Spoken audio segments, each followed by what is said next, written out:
ዛሬም እንግዲህ እህታችን የከሰረችበትን አሰራር ይዘንላችሁ መተናል። እኛም እንግዲህ ተቀብለን በምን አይነት ኮንዲሽን አስተካከለው የሚለውን ከቪዲዮ መጨረሻ ድረስ ቪዲዮውን ተከታተሉት።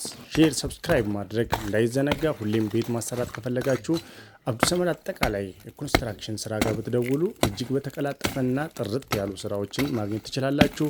ያለምንም ድካም ያለምንም ጣልቃ ገብነት በራሳችን እያያዝን በተለይ ውጭ ላላችሁ እህት ወንድሞች ቦታ ብቻ አስረክቡን እኛ ቤት እንሰጣችኋለን እያለን እንገኛለን። በሰሜን ሸዋ ደራ አደሬ ከተማ ላይ እንገኛለን ማለት ነው።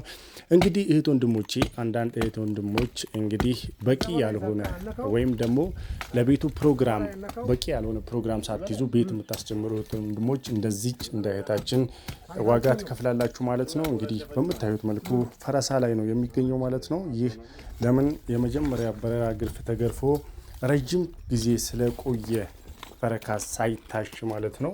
እንግዲህ የመጀመሪያ በረራ ግርፍ ዝናብ ወደ ውስጥ እንዳይገባ አያግደውም። የመጀመሪያ ስህተቱ ይሄ ነው። ዝናብ ከገባ ደግሞ እጭቃውና ግርፉ መካከል እንዲሁም ጋቢውን ነጥሎ በማውጣት እንደዚህ እንዲያቦከቡክና እንዲነሳ እንዲሁም ለተጨማሪ ወጪ ይዳርገናል ማለት ነው።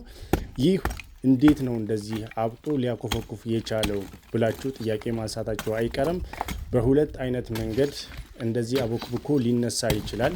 የመጀመሪያው ቅድም እንዳልኳችሁ በረራ ግርፍ ተገርፎ አንድ ቤት ቢያንስ ከአንድ ክረምት በላይ ሊቆይ አይገባም ማለት ነው። ቢቻል ወዳው ከጠጣ በኋላ የታችኛው በረራ ግርፉ ውሃ ጠጥታችሁ እንደጨረሳችሁ ኔክስት ፈረካስ እሺት ቢገረፍ በጣም የተሻለውና ምርጡ ሀሳብ እሱ ነው። ካልተቻለ ከአንድ አመት በላይ መቆየት የለበትም ማለት ነው። የአንድ አመት እንደምንም ሊቋቋም ይችላል። ከዛ በኋላ ግን እንደዚህ ይፈራርስብናል ማለት ነው።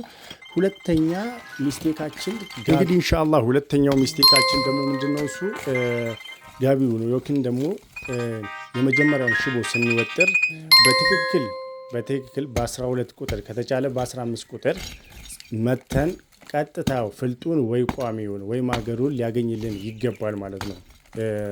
ሽቦው ሲመታ ለምን ያ ማለት ምንድነው ተቋቁሞ እንዲቆይ ሽቦው እዛው ላይ ልክክ ብሎ እንዲቆይ እንዲያግዘው ወይም ደግሞ ክብደቱን በትክክል እንዲቋቋም ይረዳናል ማለት ነው።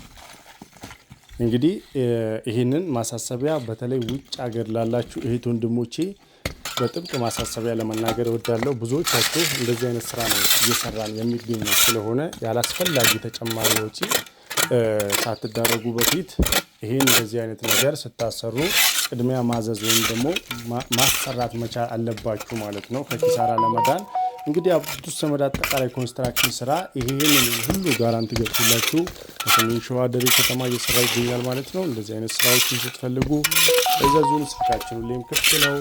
ሰሜን ሸዋ አደሬ ከተማ ላይ እንገኛለን። እጅግ ጥርት ባሉ ስራዎችና እንግዲህ በታማኝነታችን ነው የምንታወቀው ማለት ነው። ያሰራችሁን ታቁናላችሁ፣ ያላሰራችሁንም ተጠቀሙበት። ሙሉ ለሙሉ ኮንትራት እየወሰድን እየሰራ እንገኛለን ማለት ነው። እንግዲህ ይሄም ቤት ወደ የትኛው ለውጥ እንዳደረግንበት እንግዲህ ቪዲዮውን ታያላችሁ ማለት ነው ኢንሻአላሁ ተዓላ። እስካሁን ተከታተላችሁ እኛም ለእናንተ ይጠቅማል ብለን ያሰብነውን ምክር አጋራናችሁ ማለት ነው። ቤቱ ወደ የትኛው ኮንዲሽን ወደዚህ ወደሚያምር ኮንዲሽን ያንን ኮንዲሽን ወደዚህኛው ወደሚያምር ልዩ ኮንዲሽን ቀይረነዋል ማለት ነው። ሁሌም በቤታችሁ ላይ ተስፋ አትቁረጡ። እኛ ሁሌም እንግዲህ ተስፋ የተቆረጠባቸውን እጅግ በጣም የተበላሹ ስራዎችን ወደሚያማምሩ ስራዎች እንቀይራለን ማለት ነው። ለማሰራት ስልካችን ፊት ለፊት ላይ ያለ ከዛ ላይ ብቻ ወስዳችሁ ማዘዝ ነው ከናንተ የሚጠበቀው ማለት ነው። ጀዛኩሙላሁ ኸይረን ጀዛ። ወሰላሙ አለይኩም።